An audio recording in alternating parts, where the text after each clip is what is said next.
Bonsoir, étude de quelques instruments optiques et le dernier chapitre dans la partie de la lumière. Je vais vous donner un petit rappel concernant la séance précédente.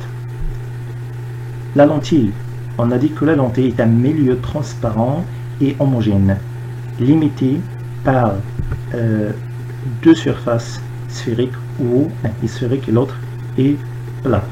On a vu aussi les types des lentilles. Il y a deux types de lentilles. Les lentilles convergentes, ce sont des lentilles à bord mince, comme vous voyez dans cette image, bord mince. Donc la lentille convergente converge des rayons lumineux vers un point sur l'axe optique principal. Le deuxième type, les lentilles divergentes. Les lentilles divergentes sont les lentilles à bord épais. Donc la lentille à bord épais diverge les rayons. Chaque rayon prend une direction dans l'espace. La dernière partie, on a parlé de construction géométrique de l'image donnée par une lentille convergente. On a parlé de 5 cas de position de l'image, mais aujourd'hui on va parler seulement de dernier cas, lorsqu'on place un objet à une distance inférieure à la distance focale. Voilà, on obtient une image virtuelle agrandie. Étude de quelques instruments optiques. Ce chapitre est composé de deux parties. La loupe, définition de la loupe, et ensuite la construction géométrique de l'image. On va terminer cette partie par le grossissement d'une loupe. La deuxième partie, l'œil, je vais vous donner quelques principaux constituants de l'œil, et ensuite on termine cette leçon par des défauts de l'œil. Regardez cette image, un milieu transparent, c'est-à-dire une lentille convergente, parce que elle est limitée par deux surfaces sphériques. Deux surfaces sphériques, donc est une lentille convergente. On utilise cette loupe-là pour agrandir les objets de petite dimension. Donc on peut dire que la loupe est un instrument optique simple. Un instrument optique simple puisqu'il se compose d'une seule lentille convergente. Voilà la définition de la loupe. On passe à la construction géométrique de l'image. Pour obtenir une image par l'utilisation d'une loupe, voilà, il faut placer un objet à une distance inférieure à la distance focale. On place un objet AB. Pour tracer ou pour déterminer l'image A'B' de l'objet AB, on trace deux rayons lumineux. Le rayon qui est parallèle à l'axe optique principal, voilà, traverse la lentille convergente passant par le foyer image. Celui qui passe par le centre optique, passant déviation. On va prolonger les deux rayons lumineux. Voilà. L'intersection de ces deux rayons est l'image du point B. Voilà l'objet, ou l'image A'B' de l'objet AB. Donc c'est une image virtuelle. Image virtuelle agrandie. Donc la loupe donne une image virtuelle. La loupe est un instrument optique qui donne une image virtuelle. On passe le grossissement d'une lentille. Si on parle de la loupe, parce que la loupe est une lentille, comme on a dit tout à l'heure, est une lentille convergente. Le diamètre apparent objet est un angle sous lequel on voit l'objet AB. Le diamètre apparent est un angle, regardez ici, sur lequel on voit l'objet AB. Donc pour calculer ou pour déterminer la valeur de cet angle, on peut appliquer cette relation alpha est égale à AB sur AB, c'est-à-dire la taille de l'objet sur la distance entre l'œil et l'objet. On passe au diamètre apparent de l'image.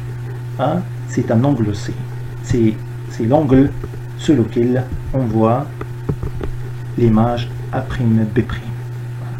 Donc pour calculer alpha prime, on utilise cette relation. Alpha prime est égal à A'B' sur A'M, c'est-à-dire la taille de l'image sur la distance entre l'œil et l'image A'B'. Le grossissement de cette loupe-là est le rapport entre ces deux dimensions angulaires, alpha et alpha prime, c'est-à-dire G est égal à alpha prime sur alpha. G, c'est le symbole du grossissement, hein, G, grossissement. C'est pas le grandissement, il y a une petite différence. On appelle grandissement le rapport de la taille de l'image sur celle de l'objet, mais le grossissement est le rapport entre deux dimensions angulaires, comme vous voyez ici, alpha prime et alpha. On passe à la deuxième partie, la construction géométrique de l'image. Comme vous savez, l'image est composée de humeur vitrée, la rétine, nerf optique, cristallin, iris, pupille et cornée. Donc voilà les principaux constituants de l'œil. Regardez ici, l'œil est un système optique unique par sa composition et la précision de ses performances. Donc lorsque la lumière pénètre dans l'œil, traverse des milieux homogènes, transparents, hein, homogènes et transparents. Ici, la rétine est une partie sensible à la lumière et qui joue le rôle d'un écran sur lequel se forme l'image. Ici, là. Hein. Mais le nerf optique transmet au cerveau les informations captées par la rétine. Voilà. Donc l'œil peut voir nettement des objets situés à des distances différentes. Pourquoi? Car sa distance focale, peut varier. Cela dû à une déformation du cristallin. Cristallin qui joue le rôle d'une lentille convergente. Comme vous voyez ici, cristallin a une forme d'une lentille convergente. Les défauts de l'œil. L'œil, lorsque les rayons lumineux se convergent avant la rétine, regardez ici, avant la rétine, voilà, c'est un défaut qui s'appelle la myopie. La myopie. C'est quoi donc la myopie? La myopie est une anomalie de l'œil dans laquelle l'image d'un objet éloigné se forme en avant de la rétine. Donc l'œil est trop convergent, trop long. Voilà. Le deuxième défaut, lorsque les rayons lumineux se convergent derrière la lentille.